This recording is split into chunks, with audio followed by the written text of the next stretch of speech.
Assalamualaikum warahmatullahi wabarakatuh. Waalaikumsalam warahmatullahi wabarakatuh. Bismillahirrahmanirrahim. Alhamdulillahi rabbil alamin. Wassalatu wassalamu ala ashrafil anbiya'i wal mursalin, Sayyidina wa maulana Muhammadin wa ala alihi wa ashabihi al-mujahidin at-tahirin, amma ba'du. Saudara-saudara kaum muslimin seiman dan sekeyakinan yang berbahagia, pada suatu hari seketika sedang berkumpul dengan para sahabat, Rasulullah pernah memberikan peringatan. Di samping kita menghadapi perang akidah, kita pun berhadapan di dalam perang menghadapi peradaban dan kebudayaan yang bukan saja menjauhkan kita dari agama, tetapi sanggup menghancurkan moral daripada anak-anak kita. Secara pribadi, saudara-saudara, saya iri, saya kagum misalnya dengan kemajuan yang diperoleh oleh negara tetangga kita, Jepang misalnya. Padahal tahun 45 ia pun hancur lebur oleh meledaknya atom di Hiroshima dan Nagasaki. Tapi bagai satu tenaga raksasa kemudian Jepang bangkit menjadi satu negara superpower di Asia. Bahkan gurunya saja, Amerika sekarang ini, kewalahan menghadapi perang dagang dengan Jepang ini. Dan yang menarik, Jepang bisa maju dan modern dengan tetap menjadi Jepang, tanpa harus kehilangan identitasnya sebagai satu bangsa, tanpa harus kehilangan kepribadiannya sebagai satu bangsa. Sebagai negara yang sedang berkembang, kita sering latah. Kita ingin meniru Barat, tapi bukan teknologinya, westernisasinya yang kita tiru, bukan isinya, kulitnya yang kita ambil. Akibatnya apa? Modernnya belum, orangnya sudah Barat. Bergaulnya sudah cara Barat, berumah tangganya sudah cara Barat, berpakaiannya sudah cara Barat, mendidik anaknya sudah cara Barat. Di mana ketemu orang tua cukup hello daddy.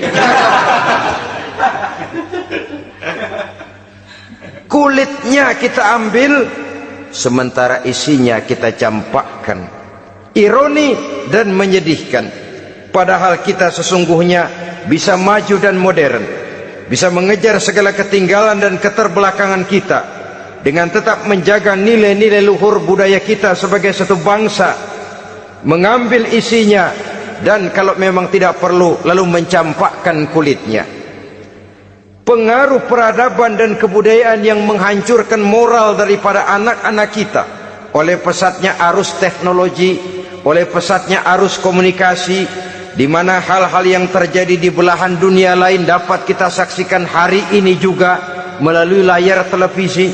Yang terjadi di Amerika, di Eropa, di Afrika, di ujung dunia yang paling ujung sekalipun, di ujung dunia yang paling ujung, hari ini kejadian, hari ini sudah bisa kita saksikan. Pesatnya arus komunikasi, kalau jatuh ke tangan anak-anak kita yang belum mempunyai filter daya saring positif, akan dicerna oleh mereka tanpa memilah dan memilih. Akibatnya orang kampung bilang kelolodan. Makan nggak dikunyah lagi, tentu saja akhirnya kelolodan. Dan kalau sudah kelolodan, menyusahkan kita seluruhnya. Oleh karena itu, budaya menghormati orang tua perlu dijaga, perlu dipelihara dan diwariskan kepada anak-anak kita. Tali silaturahmi sehingga ada respeknya kepada orang tuanya. Jangan bapaknya dianggap CS,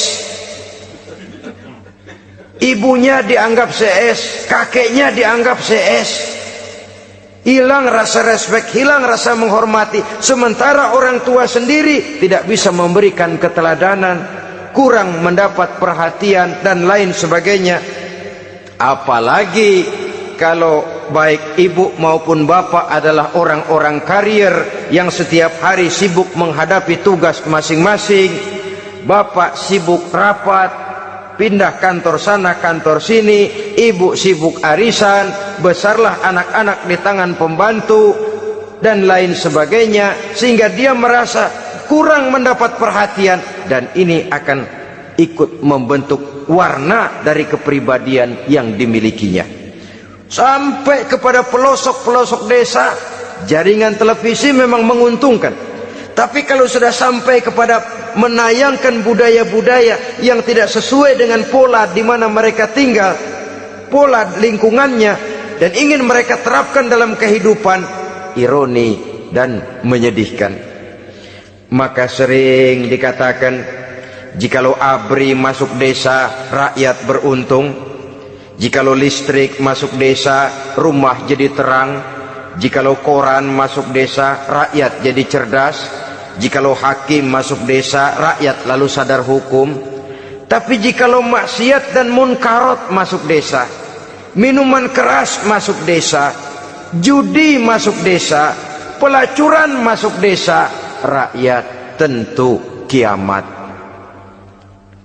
Dan kita harus punya budaya untuk memilah dan memilih, mempunyai filter untuk jadi daya saring positif. Oleh karena itu, saudara-saudara, tahap kedua setelah menanamkan jiwa tauhid kepada anak, tanamkan rasa hormat kepada orang tuanya. Orang tua itu ibu bapaknya, orang tua itu guru-gurunya yang mengajarkan dia, atau yang dianggap tua yang lebih senior dari dia. Karena tidak ada satu peradaban yang berdiri sendiri. Bagaimanapun maju dan modernnya kita sekarang, tentu merupakan mata rantai yang berkaitan dari generasi terdahulu. Ini yang kedua. Setelah tauhid, berbakti kepada ibu dan bapak. Tidak ada satu kebahagiaan yang bisa ditegakkan di dunia ini tanpa doa, tanpa restu daripada ibu dan bapak. Ini keramat hidup.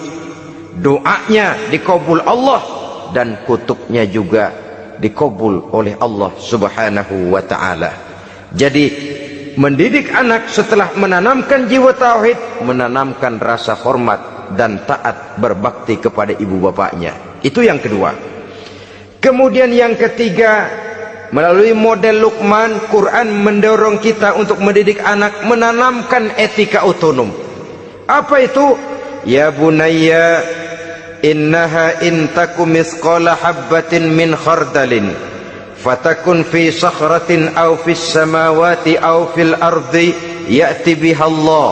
Wahai anakku, sesungguhnya kalau ada satu kebaikan yang kamu kerjakan, kecil, tidak nampak oleh pandangan mata yang zahir, yang kecil itu tersembunyi di puncak langit, di dasar bumi yang paling dalam, atau di tengah batu hitam sekalipun, Allah pasti mengetahuinya dan pasti akan memberikan balasan yang seadil-adilnya.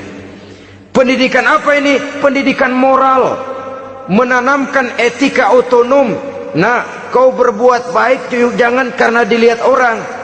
Kau tidak mau melakukan kejahatan jangan cuma karena ada polisi.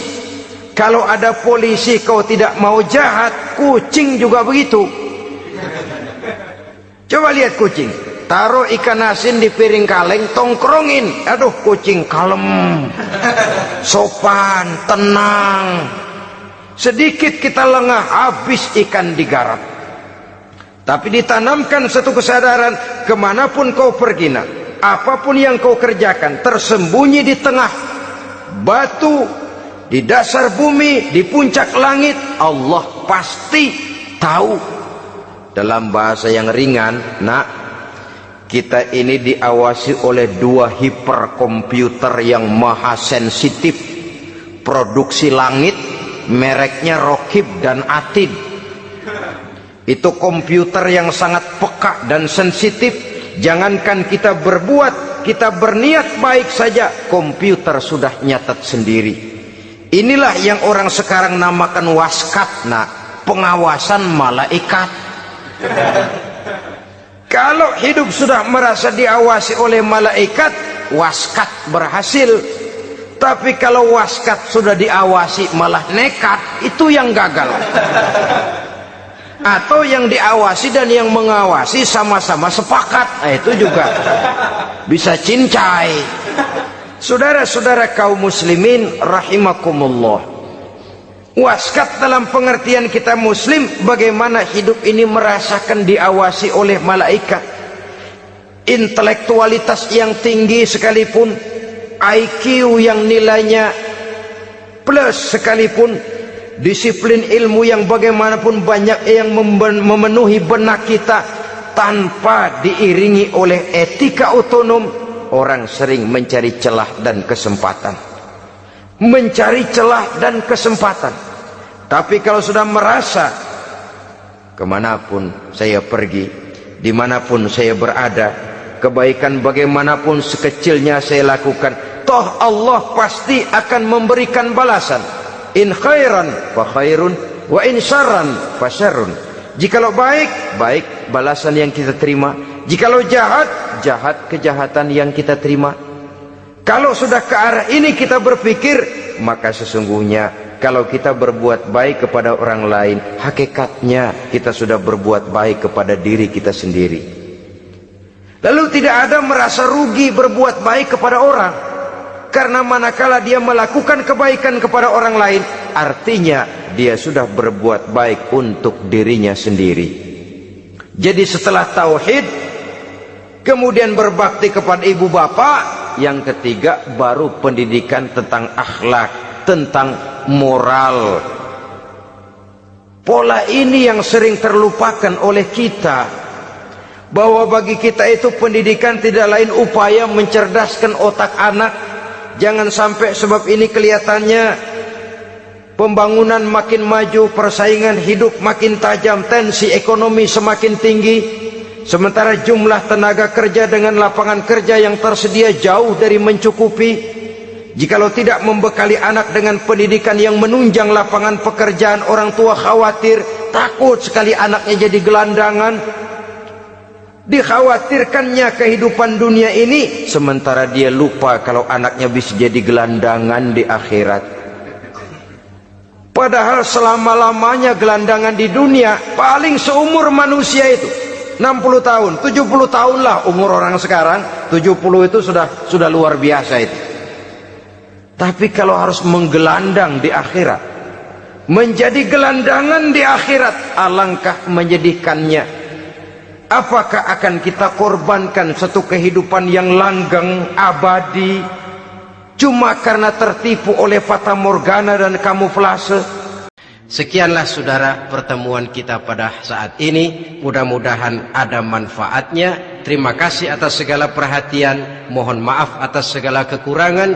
Usikum wa nafsi bitaqwallah. Wassalamualaikum warahmatullahi wabarakatuh.